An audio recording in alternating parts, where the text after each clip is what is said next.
In today's video, I'm going to teach you how to change number of seats in ClickUp. We'll walk through where to find your team settings, how to add a seat by inviting someone, and how to free up a seat by removing someone, all inside your workspace. First, open your ClickUp workspace. Look to the top left corner of your screen and click your workspace icon. That opens the workspace menu where you manage high-level settings. From here, choose People, sometimes labeled Manage Users, so you land on the area where all members, guests, and pending invitations are listed. This People page is your central hub for seat management. You can see who currently has access, check who's been invited but hasn't joined yet, and take quick actions. For example, you can resend an invitation if someone missed the email, or cancel an invitation if it's no longer needed. There's also an option to export the page, which is handy if you want a snapshot of your current users for records or reviews.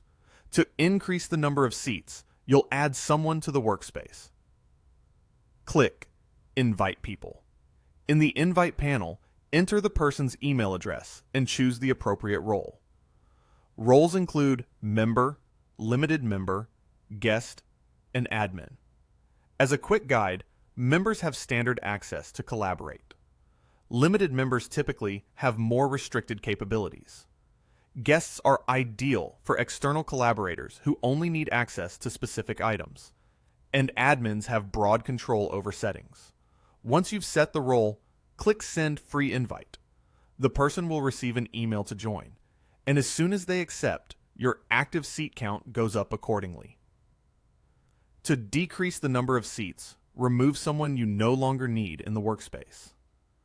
Find the user on the People page. Click the three-dot menu next to their name and choose the option to remove them. Depending on their status, this might appear as Cancel Invite for pending users, or something like Delete Member or Remove for active users. Confirm the action, and that seat is freed up immediately for future use. A quick note as you manage seats.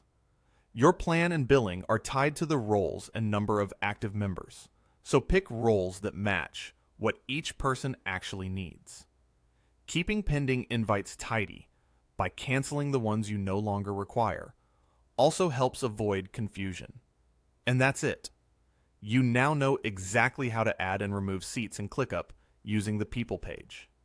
If this walkthrough helped, don't forget to like the video and subscribe for more practical ClickUp tutorials. Thanks for watching, and I'll see you in the next one.